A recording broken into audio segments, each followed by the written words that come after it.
Hello everyone, welcome back to my channel. It is Drew here from Lone Fox, and today is my birthday. Yes, the 24th is my birthday. This video is going to go up the day after, but I would honestly rather be spending no other time than filming for my Lone Fox channel. I've just been obsessed with creating projects, room makeovers, filming videos lately, and you guys, the response on my last room makeover video is absolutely insane. If you have not seen it, make sure to go click the card up here and watch it after you've watched this video, of course. But today we're going to be doing a super fun and very budget-friendly project for you guys. I'm going to be talking all about weaving on a loom, and we're actually going to be creating a DIY loom ourselves that literally costs only a couple of dollars to create. And then we're also going to be creating a pillowcase and a wall tapestry hanging, and you guys, these literally turned out amazing. I've already filmed them, so I'm filming the intro after.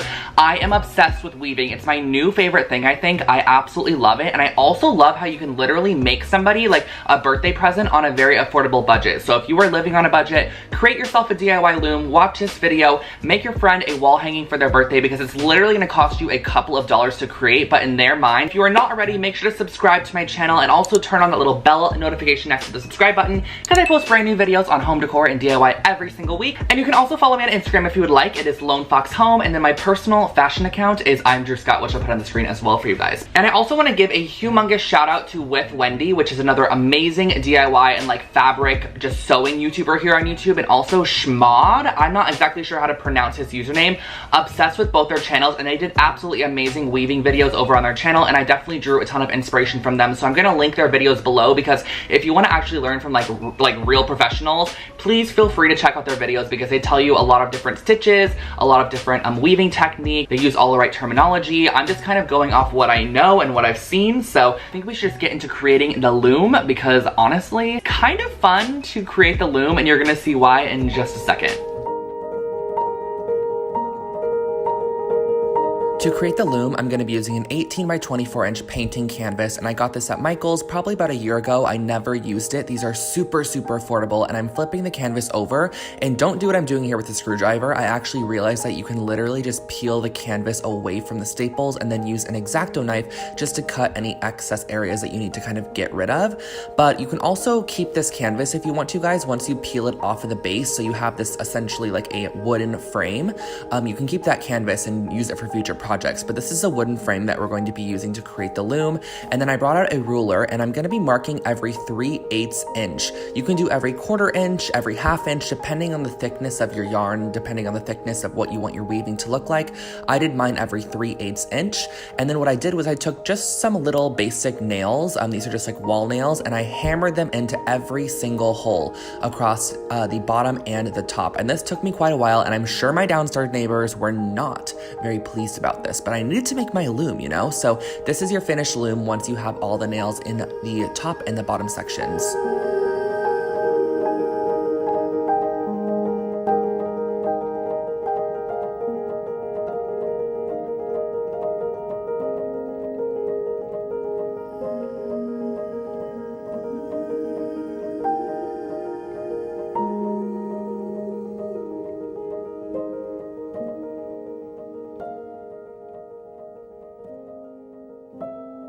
To start off any weaving project, you're going to want to start by stringing the loom, and I'm using a simple white thread that has 0 stretch to it, because you're going to want to make sure that this stays pretty tight the entire time you are weaving.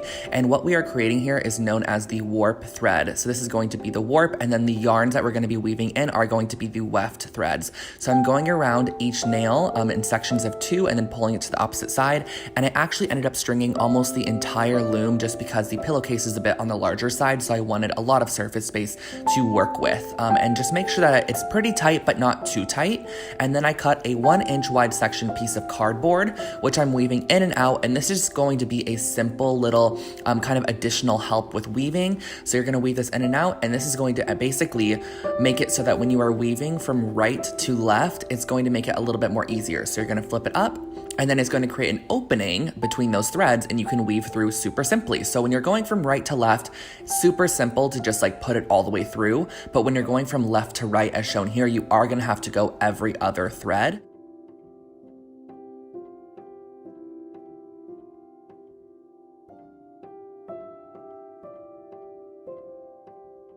So I'm weaving through what's known as the footer, and I'm using the same exact string. This is just kind of a starting off point. You're not gonna wanna start off with yarn right away. I just like to have this because it kind of just makes it a nice little starting base point, if that makes sense. So I'm weaving through a total of, I think I did about 12 sections of this, 12 strands, but you can do it however much you want. I just did this because I saw with Wendy, she used 12 as well. So I was like, I'm gonna do 12 too. So I wove through 12. This was sort of the starting base point of our weaving. You can cut off any additional thread and just always leave it hanging. And this is the color palette I'm going with for my pillow. So I'm gonna start off with this really pretty apricot orange colored yarn, and I work in 6 to 8 foot sections of yarn. So I cut off about an 8 foot section here to work with, and I put it on my yarn needle. And what I'm doing is flipping up that little cardboard section in there. So it's super easy for us to just do our first thread through, which is going from right to left, and you can just put it through, and that cardboard kind of acts as a nice little guide for you to hold the threads apart as you weave through. Pull it all the way through, leaving about a 6-inch tail at the end. You're going to want to have always long tails to work with, and then using your comb just to comb it all the way down to the bottom. I don't pull my threads tight ever. I really like to keep them very loose, even on the edges. So don't pull them tight. Always leave a nice amount of kind of, see how that I have a loop at the end there? Never pull it too tight, because once you start pulling that thread really tight, you're gonna start getting your weaving to kind of start shrinking towards the center. If that makes sense, it's gonna start getting really, really tight. So it's gonna start off wide at the bottom and get tighter as you get to the middle if you pull it very tight. So I always leave it super, super loose because everything's gonna stay intact. So don't worry about that at all. Pillowcase is going to be super, super simple because I'm kind of just sharing with you guys the most simplest form of weaving, which is going to be just kind of strips or rows of yarn. So the thing I love about this pink yarn here is that it's super thick. It adds a ton of texture. And at the same time, the thicker the yarn, the quicker the weaving goes. So this 3 little stranded section took up almost a 2-inch section on my pillow, which I love.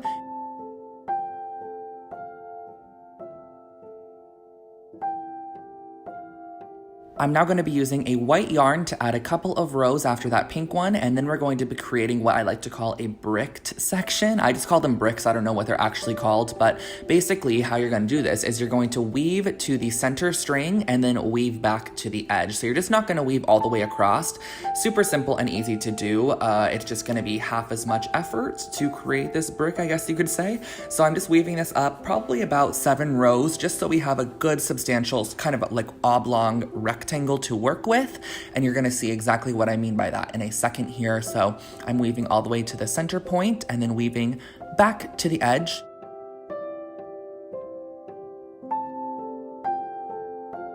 And then once I have that done, I'm starting with an orange thread, and I'm just gonna go and fill in the gaps. So I'm weaving to the center point, and then I also like to just go in between the thread.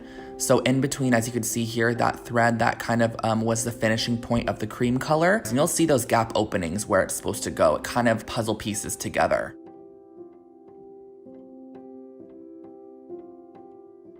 And I also went through and added a couple more strands of the orange.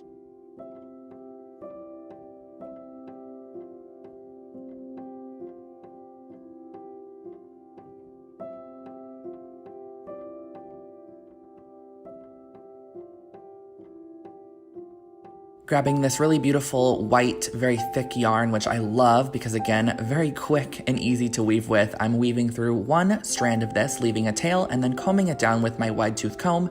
And then what I'm doing is a different kind of stitch for this section. So all you're going to do for this is you're going to skip every other warp thread, and you're going to put your needle down through and then pull back up, and it's going to create this spiral section. So you can kind of see here, skipping a thread, going down and then pulling back up through on the opposite side of the thread, and this is just going to pull through and kind of create a very pretty, almost knitted look to the tapestry. And this is just a very textural element, which I love because I think having tons of fun texture on these weaving projects really adds a ton of visual interest and, of course, texture.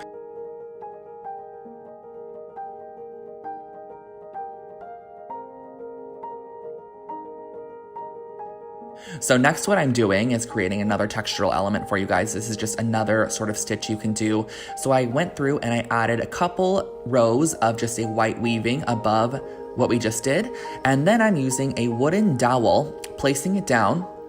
And how you're going to be doing this looped section is you're going to be going down and up through the opposite thread, putting the loop over your dowel, and then pulling the yarn underneath and repeating. So as you can see here, I'm going to pull the yarn underneath that dowel and we're going to repeat. So you're going to put the thread through the next yarn, make the loop go over the top and pull tight. So this is going to be creating another sort of textural element on our tapestry.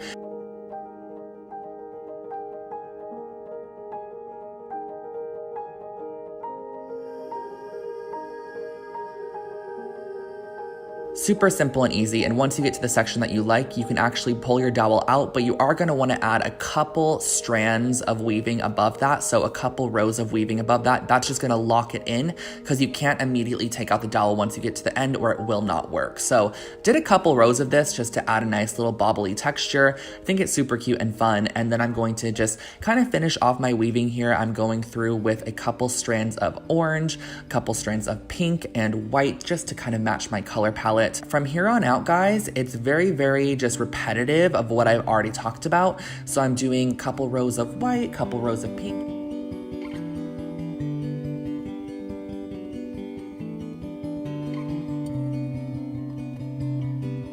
So once you're happy with your weaving and you love the way that it has turned out, we're actually going to be ending it the same way that we started it, with 12 rows of that white thread, which is the exact same thing we did when we created that initial footer for the weaving. We're going to be doing 12 rows right up here just to finish it off. Standing on the roof of my van, you're painting everything around you. And you might be wondering what to do with all of those excess threads hanging off the lefts and the right sides. And what I do is I take the threads and I actually put it on the needle and I just weave it through the back side. So I kind of pick it up through a section. And since this is going to be glued down, you don't really need to tie them off. It's going to be pretty secure just as is. But if you do want to, you can also tie them off with a neighboring strand. You typically do have a neighboring strand next to it. So I just tie them off on the back side with a square knot just to make it super secure. And you can also add a dab of glue if you would like to those knots just to make them extra secure.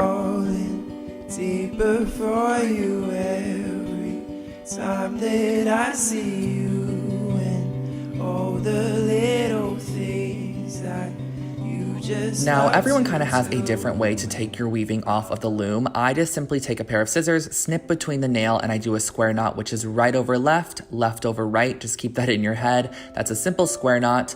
So again, what I do is I take my scissors, I snip between the nail, right over left, left over right, and you're just going to repeat this process all the way down your loom on the top section and the bottom section.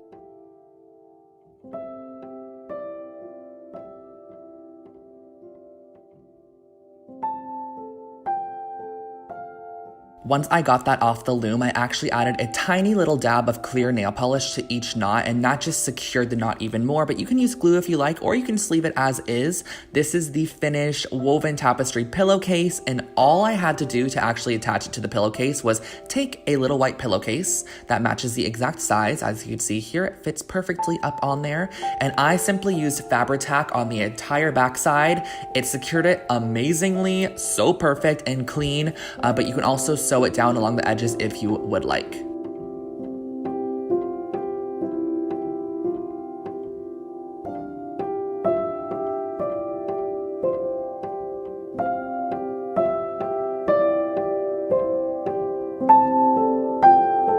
So now we're going to be creating the wall hanging, and as you can see, I've already prepared the loom with the warp thread and I've already woven in the footer section, but I'm now going to be creating a nice little tassel at the bottom of our wall hanging.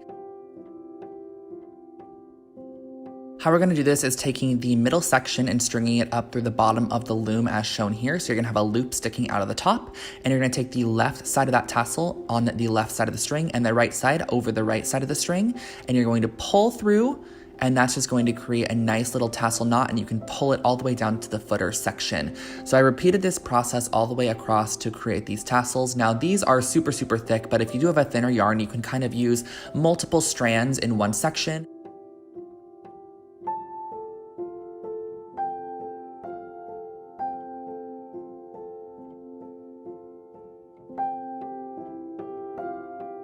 And from here on out, it is very, very, very similar to what we did with the pillowcase. I'm doing the same exact techniques. I'm going from left to right, using that cardboard section to make it easier on one side for me.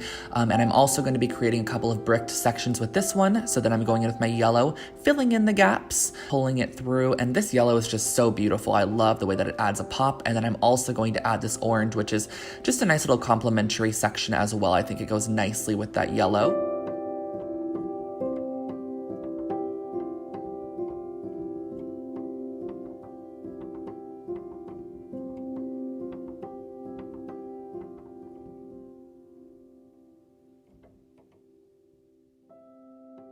And of course, we cannot forget about our very thick sections, which make our weaving go so quick, which of course we love. And I'm also adding in a very, very, very dark gray, which I think adds such a nice contrast to this wall hanging. I love the way that it looked, and it just added it in as I did every other strand, from left to right, from right to left, wove it into our lovely little wall tapestry. I think this turned out so beautiful in the end. It's in my room right now. I'm literally obsessed with it. And of course I had to create a little brick section here, which I will fill in on the left side with a little bit of a looping, which I shared with you guys earlier.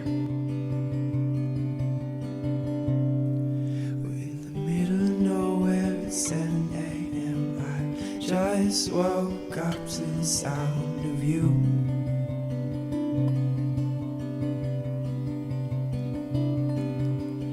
Standing on the roof of my van, you're painting everything around you.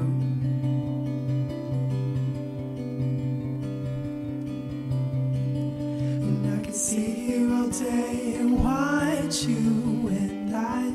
Once you finish off your wall hanging, again, go through, add 12 strands of just your white warp thread that we used, and then tie off your tapestry at the top as I showed with the square knots, and then add a little clear nail polish to those knots just to make sure that they're extra, extra secure. And then what I did was I simply took a needle and thread and I sewed this on to a dowel just very randomly. There's no rhyme or reason to this at all. I just sewed it to the dowel simply, and then I added a string to the top, and that finishes off your wall hanging. It turned out amazing. So much texture and so much life in this piece. Just love to do, and I'll always get caught up in your smile. It brings me to the ground. And that was my little tutorial on weaving for you guys. I hope that you enjoyed these projects. I'm absolutely obsessed with the wall hanging. It is currently hanging in my room right above my computer over there, and I legit love it. It's so pretty, it's so textured, it adds so much life to my space, and I'm very, very excited about it. And I also love my little pillow I created. It's perfect. So these projects are just super cute and very customizable, and again, great projects, very budget friendly. So if you like this video, give it a thumbs up. So I won't keep you guys for much longer, but make sure to subscribe to my channel for more DIY and home decor videos every single week. And again, follow me on Instagram at LoneFoxHome and my personal one at I'm Drew Scott if you would like to as well. And I will catch you all in my next video. Have an amazing day, and I'm gonna go get back to celebrating my little birthday today at home, DIYing, which is where I love to be. So I will catch you guys in the next one. Bye guys.